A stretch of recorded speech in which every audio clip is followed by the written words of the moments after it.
сәлеметсіздер ме достар? Менің парақшама қош келдіңіздер. Мен отбасылық дәрігер Бегім Талапқызы боламын.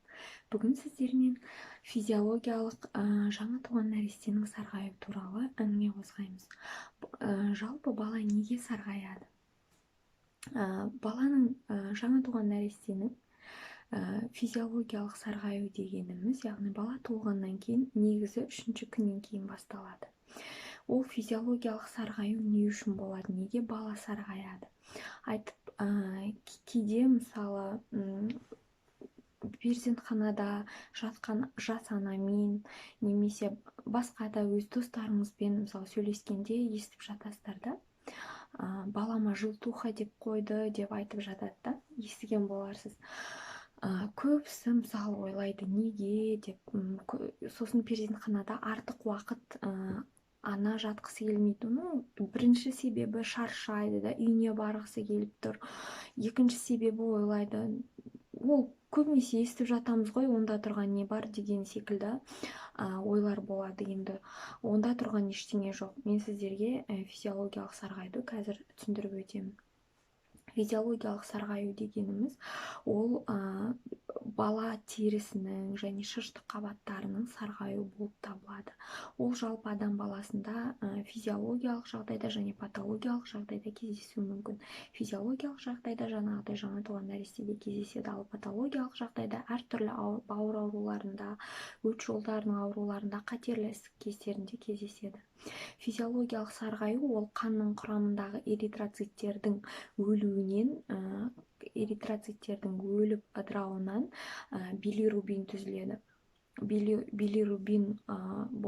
Билирубин түзіліп, сол жалпы қанның құрамында көп болады да. Қанның құрамында көп болғаннан кейін қан тамырлар арқылы терімен жанасып, яғни теріге де өтеді. Ол билирубин ол жалпы сары пигмент. Өт жолында кездесетін сары пигмент болып табылады. Жалпы эритроциттер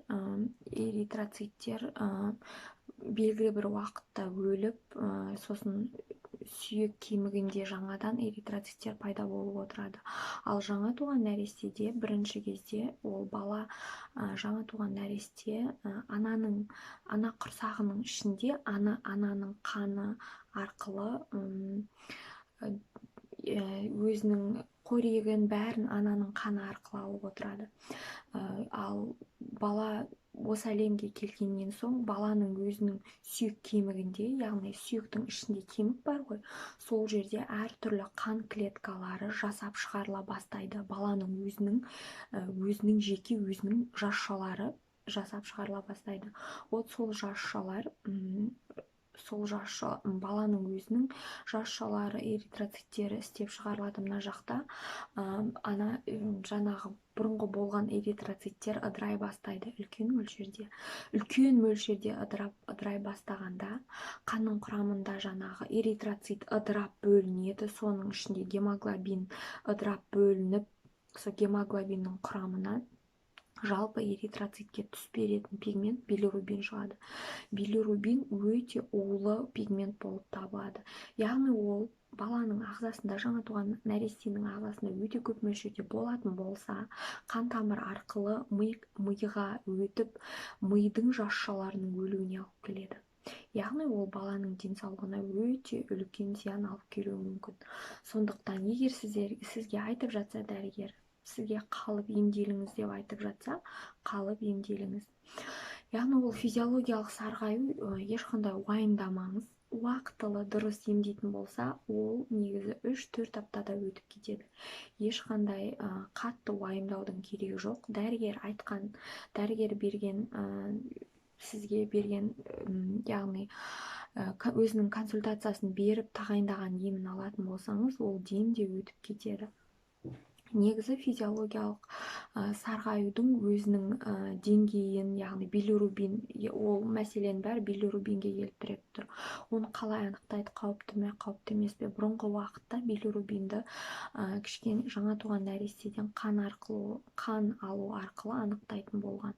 Бірақ қазіргі уақытта ғылым білімнің дамып жатқан кезең болғандықтан, қазіргі уақытта арнайы тест таяқшалары бар билирубинді анықтайтын, яғни теріге жанастырады, баланың терісіне жанастырып соны анықтайды.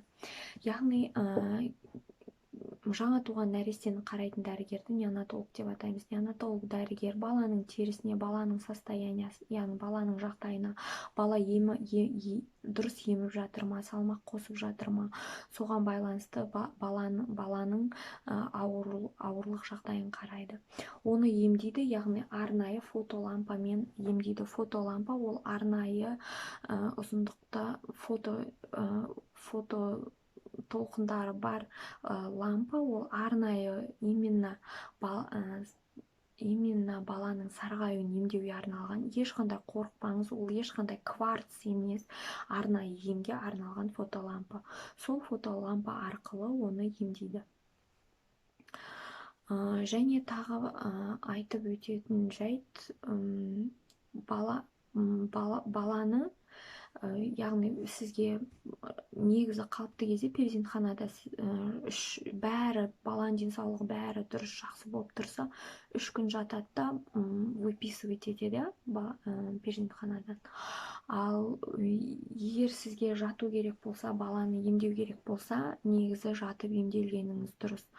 Баланы емдеп фотолампамен емдегенде сіздерге қандай лампа беруіне байланысты.